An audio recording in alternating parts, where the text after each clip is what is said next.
భువనగిరి మండలం చీమలకొండూరు గ్రామ BRS party గ్రామ శాఖ అధ్యక్షులు మనతో ఉన్నారు.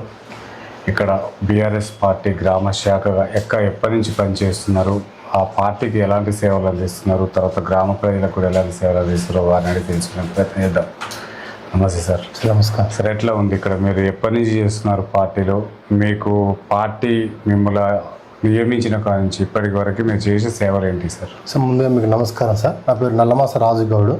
బీఆర్ఎస్ పార్టీ గ్రామ శాఖ చిమ్మలకొండూరు గ్రామానికి సంబంధించి 6 నెలల సంది మేము ఇక్కడ పార్టీకి సంబంధించి మమ్మల్ని బాధ్యులుగా పైలశేఖర్ రెడ్డి గారు, ఇక్కడ ఉన్నటువంటి పిఎస్ఏ చైర్మన్ మౌసన్ రెడ్డి గారు, మరి గ్రామంలో ఉన్నటువంటి అందరూ కూడా యువకులు అన్న ఉద్దేశంతో చదువుకున్న వ్యక్తులని చెప్పని నాకు ఒక అవకాశం ఇవ్వడం జరిగింది. దానికి సంబంధించి పార్టీ ఏ కార్యక్రమాలు ఇచ్చినా కూడా దాన్ని మేము చురుకుగా ప్రజల సమస్యల మీద మరి ప్రభుత్వం మీద ఒత్తిడి తెచ్చడానికి మేము పనిచేస్తున్నాం అని చెప్తున్నాం సార్. సార్, ఇక్కడ పైలశేఖర్ రెడ్డి మాజీ ఎమ్మెల్యే, ఎలాంటి అవినీతి ఆరోపణలు లేనప్పటికీ కూడా ఇక్కడ ఉన్న జనాలు అంటున్నారు, ఎందుకు ఓడిపోయాడు? కారణాలు ఏంటి? అంటే పైలశేఖర్ రెడ్డి గారు తన సొంత నిధులతోటి ప్రతి గ్రామానికి సంబంధించి వాటర్ ఫిల్టర్లు కానీ బోర్లు కానీ, రీసెంట్గా కూడా మా ఊళ్ళే నీళ్ళకు సంబంధించినటువంటి ప్రాబ్లం ఉందని చెప్పని శేఖర్ రెడ్డి గారి దృష్టి తీసుకుపోతే తన సొంత నిధులతోటి 2 లక్షల రూపాయలు పెట్టి 390 ఫీట్లు బోర్ని వేయించడం జరిగింది. అయినప్పుడు కూడా ఏమైందంటే కొంచెం లోకల్లో ఉన్నటువంటి క్యాడర్ సంబంధించి కొంచెం ఓవర్లుక్, అంటే వాళ్ళు కొద్దిగా సమన్వయం కోఆర్డినేషన్ లోపంతో వ్యక్తిగత విభేదాల కారణంగా కొద్దిగా నష్టం అయితే జరిగినటువంటి మాట వాస్తవం. దాంతోపాటు ఏమైందంటే 10 సంవత్సరాలు గడిచిపోయింది కదా, కొద్దిగా ప్రజలలో ఏంటంటే మార్పు కావాలనే కాన్సెప్ట్ తోటి ప్రజలు ఏం చేశారంటే ఇంకో కొత్త ఆయనకి ఇస్తే ఎక్కువ ఏమన్నా వస్తాయేమో, అంటే కేసీఆర్ కంటే ఎక్కువ ఏమైనా ఇస్తారేమో అని చెప్పని ఉద్దేశంతో జనాలు ఆశతోటి ఓట్లు వేసారు. సో అది కూడా కొద్దిగా శేఖర్ రెడ్డి గారికి ఇక్కడ వ్యక్తి మంచి అయినప్పటికీ కూడా కొద్దిగా వ్యవస్థలో కొద్దిగా ఉన్నటువంటి ఒక ఎదురుగాలి వల్ల ఇబ్బంది అయినటువంటి మాట వాస్తవం సార్. సార్, గత పాలన అంటే మీరు అధికారంలో ఉన్నప్పుడు గౌరవ ముఖ్యమంత్రి, మాజీ ముఖ్యమంత్రి గారు చేసిన పథకాలు ఏ విధంగా ఉన్నాయి, అవి ఇక్కడ ఎన్ని అమలైనాయి సార్? అంటే మాది జూన్ 2, 2014 కంటే ముందు, ఆ తర్వాత మా గ్రామం చూసుకుంటే ప్రధానంగా మా గ్రామానికి సంబంధించి అసలు రోడ్డు లేకపోతుండే. దాదాపు 2.5 కిలోమీటర్ల బీటీ రోడ్ సంబంధించి కేసీఆర్ గారు వచ్చిన తర్వాతనే మా ఊరికి రోడ్ వచ్చింది. గత 70 సంవత్సరాల నుంచి వెళ్ళి, అంటే అంతకుముందుకు 60 సంవత్సరాల వరకు మన స్వతంత్రం వచ్చింది కానీ రోడ్ అయితే లేకుండే. మెయిన్గా మాకు రోడ్ వచ్చింది. ఆ తర్వాత ఏమైందంటే మిషన్ కాకతీయ ద్వారా చెరువులను మళ్ళీ పునరుద్ధరించడం జరిగింది. దాంతోపాటు రైతులకు దాదాపు మా ఊళ్ళో ఉన్నటువంటి హైయెస్ట్గా దాదాపైనా కూడా ప్రతి సీజన్కు 2,50,00,000 రూపాయల రైతు బంధుని మా ఊర్లో ఉన్నటువంటి రైతులు, దాదాపు 3,200 ఎకరాల సర్వే ఉంటుంది, భూమి ఉంటుంది, దాదాపు 2,56,00,000 రూపాయలు రైతు బంధు రూపాయన తీసుకునేటోళ్ళు. దీంతోపాటు కళ్యాణ లక్ష్మి ఇచ్చారు, దాంతోపాటు రైతు బీమా ఇచ్చారు, దాంతోపాటు ఐకేపీ సెంటర్లను పెట్టేసి ఇన్ టైంలో ఈ వడ్లకు సంబంధించినటువంటి ప్రొక్యూర్మెంట్ చేసి ఇన్ టైంలో డబ్బులు వచ్చేటట్టు చేశారు. రైతులకు సంబంధించి రుణమాఫీ చేసారు. తర్వాత పెన్షన్స్, అంతకుముందుకు పెన్షన్స్ ఏమో లో కాస్ట్లో ఉంటుండే. ఆ తర్వాత కేసీఆర్ గారు రాగానే పెన్షన్స్ని, అంటే గీత కార్మికులకు పెన్షన్స్ ఇచ్చినారు, బీడీ కార్మికులకు, దాంతోపాటు వితంతులకు, వృద్ధులకు. దాదాపు మా ఊళ్ళో ఒక 20 మంది ఒంటరి మహిళలు, వాళ్ళందరూ కూడా కేసీఆర్ గారు వచ్చిన తర్వాత పెన్షన్స్ ఇవ్వడం జరిగింది. దీంతోపాటు డయాలసిస్ పేషెంట్లకు కానీ, ఆ తర్వాత డిజబిలిటీ ఉన్న వాళ్ళకి కానీ, వీళ్ళందరూ కూడా కేసీఆర్ గవర్నమెంట్ వచ్చిన తర్వాత అందరికీ చాలా మేలు జరిగింది సార్. ఇప్పుడున్న కాంగ్రెస్ గవర్నమెంట్ 6 గ్యారెంటీలు తీసుకొచ్చి సార్, అవి ఇక్కడ అమలవుతున్నాయా? అవి సరైన పథకాలు సరైన సమయానికి నడుస్తున్నాయి అంటారా? అంటే ఇప్పుడు గవర్నమెంట్ కొత్తగా వచ్చిన గవర్నమెంట్ ఏం చేసిందంటే ఒక ఫ్రీ బస్సు తప్ప ఏం లేదు. అసలు వాస్తవాన్ని చెప్పాలంటే 6 గ్యారెంటీలకు సంబంధించి వాళ్ళు అమలు చేయడంలో, ఫుల్ఫిల్ చేయడంలో మాత్రం 100% ఫెయిల్యూర్ అయ్యారు. ఎందుకంటే ఇప్పుడు మనకు మహాలక్ష్మి పథకం కింద మహిళలకు సంబంధించి భరోసా ఇస్తని చెప్పన్నారు, 5,000 రూపాయలు, 4,000 రూపాయల స్కీమ్. అది ఇంతవరకు ఎక్కడ కూడా సక్సెస్ కాలే. మేము కూడా అటే పెట్టి తీసుకున్నాం. ఎక్కడన్నా ఇచ్చిరా అంటే రైట్ టు ఇన్ఫర్మేషన్ యాక్ట్ కింద ఓరు పీడీ గారికి పెట్టి మేము తీసుకుంటే ఇంతవరకు ఎక్కడ కూడా ఆ మహాలక్ష్మి స్కీమ్ అనేది ఇంప్లిమెంట్ కాలేదు. వాళ్ళు ఇచ్చిందంటే కొంచెం అక్కడ ఇక్కడ కొద్దిగా ఈ హౌస్ వెల్ఫేర్ సంబంధించి కొద్దిగా సస్టైన్ చేయగలిగారు కానీ మహాలక్ష్మి స్కీమ్ ఇవ్వలేదు. తులం బంగారం అని చెప్పారు, అది ఇవ్వలేదు. చదువుకునే పిల్లలకు మరి జాబ్ క్యాలెండర్ ఇచ్చి ఉద్యోగాలు ఇస్తామని చెప్పి అన్నారు, అది ఇవ్వలేదు. మొత్తం టోటల్గా 420 సంబంధించినటువంటి అన్నీ కూడా దానికి సంబంధించి మేనిఫెస్టోలో పెట్టారు. ఇంతవరకు కూడా దాంట్లో ఒక 10% కూడా చేయలేదు గవర్నమెంట్. ఇప్పుడు దగ్గర 3 సంవత్సరాలు వస్తుంది. ఈ 3 సంవత్సరాల కాలంలో వాళ్ళు చేయడంలో విఫలమయ్యారని చెప్పని మేము భావిస్తున్నాం సార్. ఓకే సార్, ఇప్పుడు ఈ గవర్నమెంట్ వచ్చిన తర్వాత సర్పంచులు కూడా ఇంతవరకు నిధులు రాలేకపోతున్నారు. గ్రామాలలో చాలా సమస్యలు ఉన్నాయి. ఇక్కడ మీ ఊరే కాకుండా ఐకేపీ సెంటర్లో ఒడ్లు పోకపోవడం, వీధి కుక్కలు, కోతులు, డ్రైనేజీ, సీసీ రోడ్లు, ఇవన్నీ ఎట్లా అయితే సాల్వ్ అవుతాయి అంటారు సార్? అంటే ఇక్కడ ఏంటంటే ఇప్పుడు గవర్నమెంట్ సంబంధించినటువంటి అంటే లేట్గా అంటే కాల పరిమితి ముగిసిన తర్వాత ఎలక్షన్స్ని కండక్ట్ చేయడం వల్ల అంటే గవర్నమెంట్ వాళ్ళ గవర్నెన్స్ అనేది డిలే చేయడం వల్ల ఏమైందంటే లేట్గా ఎలక్షన్స్ కండక్ట్ చేశారు. సో దీనివల్ల ఏమైందంటే సెంట్రల్ గవర్నమెంట్ నుంచి రావాల్సినటువంటి ఆ ఫండ్స్ ఏవైతే ఉన్నాయో దాన్ని తీసుకురావడంలో స్టేట్ గవర్నమెంట్ కొంచెం డిలే చేయడం వల్ల ఆ ఫండ్స్ అనేది మనకు సఫిషియెంట్గా దాన్ని యూటిలైజ్ చేయడానికి సర్పంచులకు ఇబ్బంది అవుతుంది సార్. దాంతోపాటు ఏమైందంటే 13 సంవత్సరాలు అంటే దాదాపు ఇంతకుముందు ఉన్నటువంటి పాత సర్పంచులు దాదాపుగా వాళ్ళు చేసిన పనులు చేసిర్రు. మళ్ళీ దాంతోపాటు ఏమైందంటే సర్పంచులకు పెండింగ్ బిల్ అనేది ఉండడం వల్ల ఇప్పుడు కొత్తగా వచ్చినటువంటి సర్పంచులకు ఖాతాలో జమైన పైసలు పాత సర్పంచులకు ఇవ్వాల్సి వస్తుంది. ఇప్పుడు వీళ్ళకి సంబంధించినటువంటి శాలరీస్ కానీ లేదంటే ఇక్కడ మెయింటెనెన్స్ సంబంధించి కూడా ఈ సర్పంచులకు అసలు డబ్బులు చేతి నుంచి పెట్టుకొని 6 నెలల సంది పడుకున్న సర్పంచులకు ₹1 కూడా రాలేదు. మా ఊళ్ళో ఉన్నాడు సార్, ఎస్సీ సర్పంచ్, పేద ఆయన చేతి నుంచి డబ్బులు పెట్టుకొని చేసి ఇలా ముందుకు తీసుకునే ప్రయత్నం చేయాలంటే అప్పులు తీసుకొచ్చి ఊరు కోసం అంటే లైట్లు బాగా చేయించడం, బోర్లు బాగా చేయించడం, ఇవన్నీ కార్యక్రమాలు చేస్తున్నాడు. కాబట్టి ఏంటంటే ప్రభుత్వం కూడా కొద్దిగా డిలే చేయకుండా వెంటనే సర్పంచ్లకు ఇవ్వాలి. ఇంకోటి ఏం చేస్తారంటే మాకు మన భువనగిరి ప్రాంతం అనేది హెచ్ఎండిఏ పరిధిలో ఉన్నప్పుడు మరి సర్పంచ్లకు కన్సర్న్ సంబంధించినటువంటి సర్పంచ్లకు నిధులు ఇవ్వకుండా ఈ లోకల్ గవర్నెన్స్ని బైపాస్ చేసి కాంగ్రెస్ పార్టీ సంబంధించినటువంటి కార్యకర్తలకు, లీడర్లకు మాత్రమే దానికి సంబంధించినటువంటి కాంట్రాక్ట్లు ఇచ్చి వాళ్ళకే చేస్తుంటే ఇప్పుడు సర్పంచులు మరి వాళ్ళు గెలిచి ఎందుకో మరి వాళ్ళకి ఏం ప్రమేయం లేకుండా చేస్తుంటే ఇబ్బంది అవుతుంది. సో వీళ్ళకు కూడా లోకల్ గవర్నెన్స్ని బైపాస్ చేయకుండా సర్పంచులు కూడా ఎంతో కొంత వీళ్ళకి ప్రియాటైజ్ చేస్తే వీళ్ళు కూడా ఫైనాన్షియల్గా సస్టైన్ అవుతారు. దాంతోపాటు అభివృద్ధి చేయడానికి కూడా అవకాశం ఉంటుందని ఒక ఆలోచన. సార్, ఇక్కడున్న స్థానిక ఎమ్మెల్యే కుంభం ఫౌండేషన్ ద్వారా చాలామంది నిరుద్యోగ యువకులకి ఉపాధి కల్పిస్తున్నా అంటున్నారు. ఎంతవరకు వాస్తవం సార్? ఇక్కడ నుంచి ఎంతమంది జాబులు? అయితే ఒకటి సార్, ఇప్పుడు మనకు ఏం చెప్పారు, మనకు కాంగ్రెస్ పార్టీ మేనిఫెస్టోలో జాబ్ క్యాలెండర్ అని చెప్పారు. అంటే 3 సంవత్సరాల నుంచి జాబ్ క్యాలెండర్ అనేది ఇక్కడ కూడా లేదు. ఈరోజు నా స్టేటస్లో కూడా పెట్టుకున్నా. ఈరోజు ఏమని పెట్టుకున్నా, నిన్ననే టీజీపీఎస్ చైర్మన్ వెంకటేశం గారు ఏం చెప్పారు, రేపు మేము నోటిఫికేషన్ ఇవ్వబోతున్నాం, రేపు మధ్యాహ్నం తర్వాత మీరు అందరూ రెడీగా అప్లై చేసుకోవడానికి అని చెప్పారు. మొత్తం కలిపి ఎన్విరాన్మెంట్ డిపార్ట్మెంట్, సివిల్ డిపార్ట్మెంట్, ఒక 2 డిపార్ట్మెంట్లో కలిపి మొత్తం కలిపి 225 పోస్టులు ఖాళీ ఉన్నాయి సార్. మొన్న ఎన్రోల్మెంట్ చేసుకున్న వాళ్ళు 35 లక్షల పైచీలుకున్నారు తెలంగాణలో. ఏది టీజీపీఎస్ ఎన్రోల్మెంట్ చేసుకున్న వాళ్ళు 220 జాబులకు 35 లక్షల మందికి ఏమైనా పొంతనుందా? దాంతోపాటు మా పోలీస్ రిక్రూట్మెంట్ బోర్డు తోటి 19,000 ఖాళీలు ఉంటే ఓన్లీ 5,000 ఖాళీలు నింపితే మరి నిరుద్యోగులంతా ఏం కావాలి సార్? అట్లా కాకుండా దీన్ని డైవర్ట్ చేయడం కోసం లోకల్గా ఏం చేస్తారంటే ఇది 1M1B అనే ప్రోగ్రామ్ పెట్టి అందరినీ పిలిచి పూలింగ్ చేసి కంపెనీలతోటి అక్కడ ఒక ఇంటర్వ్యూలా కండక్ట్ చేసి వాళ్ళందరూ కూడా మేము ఆఫర్ లెటర్ వేరు, అపాయింట్ చేయడం వేరు. సో ఎందుకంటే మేము కూడా ఇంతకుముందు కాలేజీలో ప్రిన్సిపాల్ చేసినప్పుడు డిఫరెంట్ కంపెనీస్ తోటి మేము వాళ్ళతో యాక్సెస్ ఉండి చేస్తాం, ప్లేస్మెంట్ చేస్తాం. వీళ్ళు ఓన్లీ ఏంటంటే ఇంటర్వ్యూ కండక్ట్ చేసారు, దానికి సంబంధించి అక్కడ వీళ్ళు పార్టిసిపేషన్ చేసినందుకు సర్టిఫికేట్ ఇచ్చి పంపించారు, కానీ ఏ ఒక్కరు కూడా ఉద్యోగాలు మాత్రం ఇవ్వలేదు. అదంతా ఫేక్ అది. ఎందుకంటే రాజకీయంగా వీళ్ళ మీద యాంటీ రాకుండా ఏదో ఈ జెన్జీ తరాన్ని, యువతరాన్ని ఏదో అట్రాక్ట్ చేసుకోవడం కోసం ఒక టాస్క్ మాత్రమే చేసిరు సార్. వాళ్ళు కుంభం ఫౌండేషన్ నుంచి పెద్ద చేసింది అయితే ఏం లేదు సార్. గత పాలకుల అభివృద్ధి, ఇప్పుడున్న పాలకుల అభివృద్ధిని చూసుకుంటే ఏది బెటర్ ఉంది సార్? అంటే గతంలో కేసీఆర్ బెస్ట్ సార్. ఎందుకంటే కేసీఆర్ ఫీల్డ్ లెవెల్లో తెలంగాణ ఉద్యమాన్ని నడిపించిండు, ఆయనకు బాధలు తెలుసు, అన్నీ తెలుసు. కాబట్టి ముఖ్యంగా ఏంటంటే ఈ అగ్రికల్చర్ సంబంధించి ఫార్మర్స్కి ఎలాంటి ఇబ్బంది లేకుండా కేసీఆర్ చూసుకుంటారు. ఇప్పుడు మేము రీసెంట్గా నిన్న కూడా ధర్నా చేసినాము. కేసీఆర్ గారు ఉన్నప్పుడు రైతులకు ఎలాంటి ఇబ్బంది లేకుండే, రైతు బంధు ఇన్ టైంలో వచ్చింది. దాంతోపాటు రైతులకు సంబంధించి కొంచెం కూడా ఇబ్బంది కలగకుండా కేసీఆర్ చూసుకుంటారు.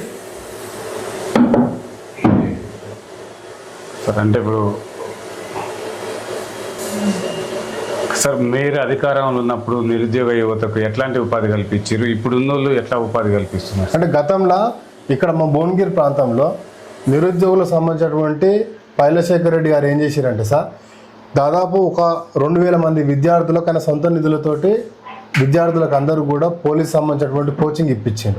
ఇది పోలీస్ కానిస్టేబుల్ కోచింగ్ కావచ్చు.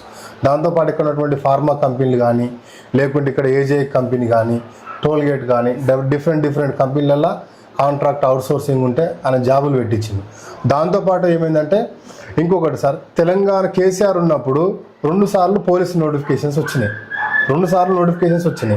తర్వాత కేసీఆర్ ఉన్నప్పుడే మన తెలంగాణ పబ్లిక్ సర్వీస్ కమిషన్ నుంచి వెళ్ళి group 1, group 2, group 3, group D సంబంధించినటువంటి నోటిఫికేషన్స్ ఇచ్చారు. ఆ తర్వాత వీళ్ళు కొత్తగా ఇచ్చింది ఏముందంటే ఏమీ లేదు. పాత గవర్నమెంట్ ఇచ్చినటువంటి ఏదైతే నోటిఫికేషన్స్ ఉంటాయో ఆ నోటిఫికేషన్స్కే ఎగ్జామ్ కండక్ట్ చేసిన తర్వాత వీళ్ళు ఓన్లీ అపాయింట్మెంట్ ఆర్డర్స్ మాత్రం ఇచ్చారు. వీళ్ళు చేసింది అయితే అసలు ఏం లేదు సార్, ఇదొకటి. దాంతోపాటు ఇక్కడ మా భువనగిరి ప్రాంతంలో పైలశేఖర్ రెడ్డి గారు ఏం చేశారంటే ఆయన సొంత నిధులతోటి చదువుకునే పిల్లలకు అందరూ కూడా ప్రతి ఒక్క పిల్లలకు పౌష్టికాహారాన్ని ఇచ్చిండు. స్కూల్ యూనిఫామ్లు, బ్యాగులు, ప్రతి ఒక్క పిల్లలకు హెల్త్ ఇబ్బంది ఉంటే వాళ్ళకి సంబంధించి హార్ట్ ఆపరేషన్ సంబంధించి ₹1,00,000 సారు ఓన్గా తన సొంత డబ్బులతో కూడా ఇచ్చింది సార్. ఓకే సార్, అప్పుడు కేసీఆర్ గారు గవర్నమెంట్ ఉన్నప్పుడు మహిళలకు ఎట్లాంటి రక్షణ కల్పించారు సార్? ఈ కాంగ్రెస్ గవర్నమెంట్ వచ్చిన తర్వాత మహిళల పైన ఎట్లా ఉంది? అంటే కేసీఆర్ గవర్నమెంట్ ఉన్నప్పుడు ఏం చేశారంటే ఇక్కడ లోకల్ మన దీన్ని అంటే ప్రొటెక్షన్ అనేది కొంచెం హైగా వేయాలనే కాన్సెప్ట్ తోటి జిల్లాలో ఉన్నదాన్ని కమిషనరేట్గా చేసి ఇక్కడ రాచకొండ కమిషనరేట్ చేసి అంటే కేసీఆర్ గవర్నమెంట్ వచ్చిన తర్వాతనే సి టీమ్ని ఫామ్ చేసి ఇమీడియట్లీ కాలేజీలలో కానీ, స్కూళ్ళల్లో కానీ, లేదంటే బస్ స్టాండ్స్లో కానీ బందోబస్తుని పటిష్టం చేసి మనకు మహిళలకు ఎక్కడ కూడా ఇబ్బంది కలగకుండా రక్షణ ఇచ్చేదానికి కేసీఆర్ గవర్నమెంట్ అనేది ముందుండే. ఇప్పుడు ఎక్కడ చూసినా కూడా చిన్న పిల్లల నుంచి మొదలుకుంటే ముసలిళ్ళ వరకు ఎవరిని కూడా రక్షణ లేదు. అఘాయిత్యాలు, అత్యాచారాలు, ఆ గన్ కల్చర్ వచ్చింది. పట్టవాడిలో గన్నులు తీసి కాల్పులు జరుపుకుంటారు, తీసుకుపోయి చంపేస్తారు. కొద్దిగా లా అండ్ ఆర్డర్లో కొద్దిగా వెనుకబడినట్టు అనిపిస్తుంది సార్. ఓకే సార్, ఇంకా 10 సంవత్సరాలు మేమే ఉంటామంటుంది కాంగ్రెస్ ప్రభుత్వం. మరి నెక్స్ట్ మీరు అధికారంలోకి వచ్చే ఆలోచనలు అంటే ఇప్పుడు ఇంకొక 24 నెలల సమయం ఉంది కదా సార్. ఇంకొక నా అంచనా కరెక్ట్ అయితే 1 ఇయర్ ముందే డెఫినెట్గా పబ్లిక్ అనేటోళ్ళు ఒక రెవల్యూషన్ తీసుకొచ్చి ఖచ్చితంగా 100% మళ్ళీ ఎక్కడ పోయినా కూడా ఏమంటారు అంటే మళ్ళీ కేసీఆర్ వస్తాడు పబ్లిక్ అంటున్నారు. ఏదో ఇప్పుడు ఆ ముఖ్యమంత్రి ఏంటంటే ఆయన సెల్ఫ్ గోల్లో పడున్నాడు.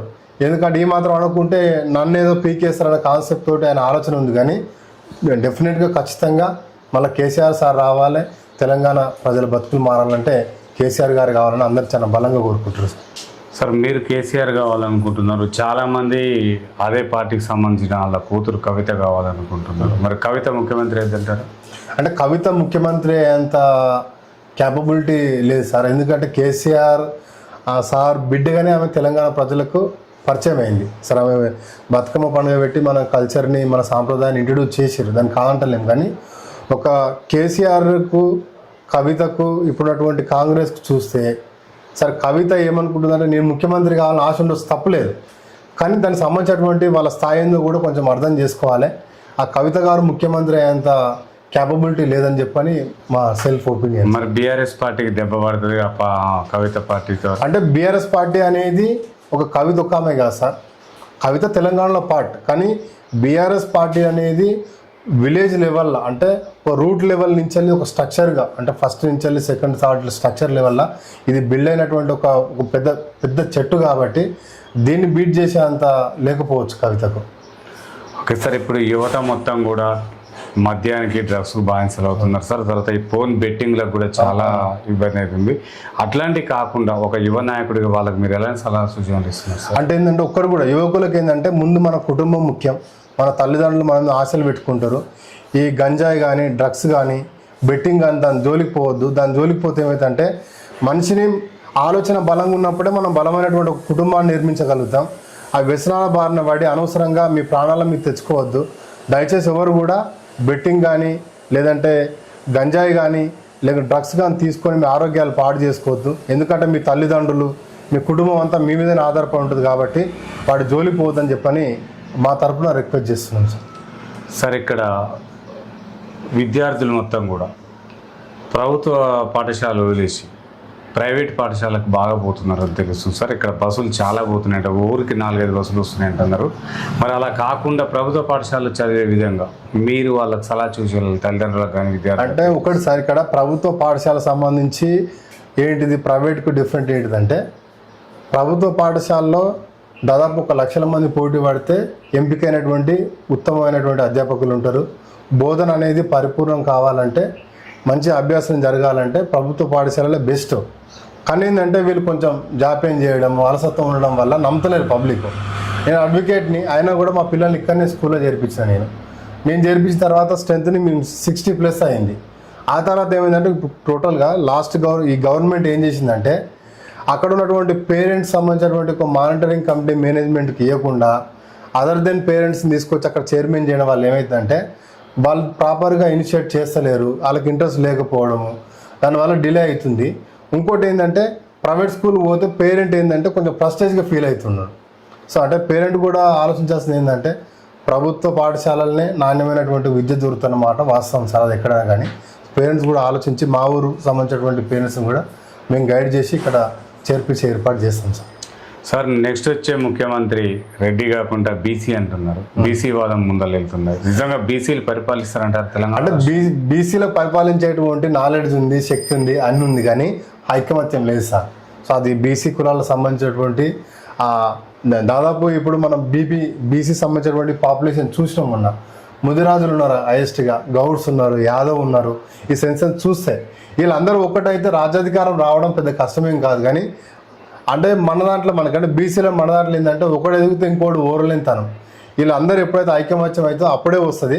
కానీ ఆ ఐకమత్యం అనేది మరి జరగకపోవచ్చేమో బహుశా. ఎందుకంటే ఐకమత్యం ఉన్నప్పుడే మనం రాజ్యాధికారం రావడానికి అవకాశం ఉంటుంది. ఇప్పుడు బీసీలను పరిపాలించేటువంటి శక్తి సామర్థ్యాలు ఉన్నా కూడా వాళ్ళకి ఏమైతుందంటే ఐకమత్యంగా ఉండేటువంటి ఒక మనసు లేదు. అది ఎప్పుడైతే వస్తుందో అప్పుడే మనము రాజ్యాధికారం వైపు అడుగులేయడానికి అవకాశం అయితే ఉంటుంది సార్. అంటే తీన్మార్ మల్లన్న ఎమ్మెల్సీ గారు అదే చేస్తున్నారు సార్. నేనే అంటే వస్తే ఒకవేళ ముఖ్యమంత్రి బీసీ అయినా అవుతాడు, లాస్ట్ ముఖ్యమంత్రి రేవంత్ రెడ్డి అని చెప్పేసి అంటున్నాడు. కరెక్ట్. ఇక్కడ ఆర్ కృష్ణయ్య కానీ, జాదుల శ్రీనివాస్ గౌడ్ వీళ్ళందరూ పోరాటం చేసిన ఫలితాలు ఏమైనా నిలుతాయి అంటారు? అంటే ఇప్పుడు ఏమవుతుందండి సార్, బీసీ కులాలను చైతన్యం చేయడం వరకు ఉంది మన పాత్ర, కానీ డిసిప్లిన్ లేదు. మోటివేషన్ ఉంది కానీ డిసిప్లిన్ లేదు. మోటివేషన్ అనేది టెంపరీ. మనం ఏంటంటే బీసీ కులాలు అందరూ కలిసి ఎలక్షన్ల ముందు మనం కులాలంగా కావాలి, మనకు సీట్లు కావాలంటే చైర్మన్లు అవుతారు, ఎమ్మెల్యేలు అవుతారు, ఎంపీలు అవుతారు. కానీ ముఖ్యమంత్రి ఎందుకు కాలేకపోతున్నాం అంటే, ఒక బీసీకి ఇంకొక బీసీ పోటీకి వచ్చి ఇటు పైకి ఎక్కుతున్నా లాగడం జరుగుతుంది.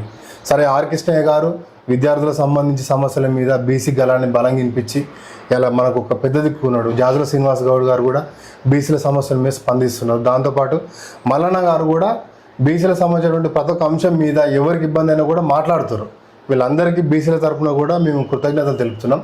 ఒకటి ఏంటంటే, సరే ఏది పార్టీలు డిఫరెంట్ అయినా కూడా బీసీలు అనేది ఒక ఇంటిగ్రేటెడ్ డయాస్కి వచ్చినప్పుడే రాజ్యాధికారం అవుతుంది సార్. దానికి కొంత టైం పడుతుందేమో అనిపిస్తుంది.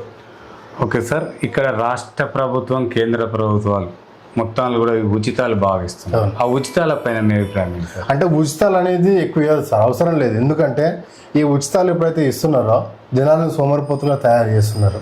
సో కొన్ని పెన్షన్స్ ఉన్నాయి, డిజబిలిటీ వాళ్ళకి పెన్షన్స్ ఇవ్వాలి, ఓల్డ్ ఏజ్ వాళ్ళకి ఇవ్వాలి, వైద్యం, తర్వాత విద్య, ఇవి ఇస్తే సరిపోతుంది. మంచి చదువు, మంచి వైద్యం అందిస్తే దేశం అనేది ప్రగతి వైపు అడుగులేస్తుంది. కానీ అన్ని పనికిరానటువంటి వాటికి కూడా ఉచితాలు ఇచ్చేసి జనాన్ని సోమరిపోతులను చేసి ఆర్థిక భారాన్ని చేసి అప్పుల కుప్పలు చేస్తే రేపు దేశానికి ప్రమాదం, ఇక దేశంలో ఉన్నటువంటి పౌరులకు కూడా ప్రమాదం సార్.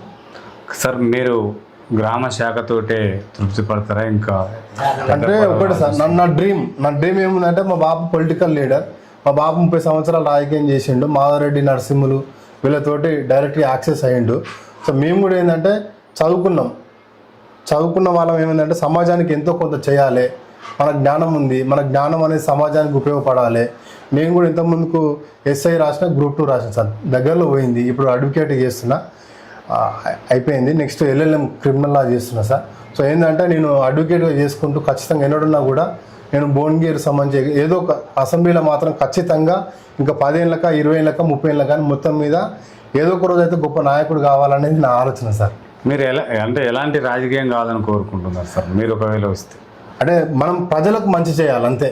పేదలకు న్యాయం జరగాలి, విద్యార్థులకు ఉద్యోగాలు రావాలి, యువతకు ఉపాధి కలగాలి, దేశానికి సంబంధించినటువంటి రైతుకు ఆత్మహత్యలు లేనటువంటి సమాజాన్ని నిర్మాణం చేయడంలో మనం కీలక పాత్ర వహించాలనేది ఒక ఆలోచన సార్. ఇప్పుడున్న ప్రభుత్వాలు ఎందుకు చేయలేకపోతుంది?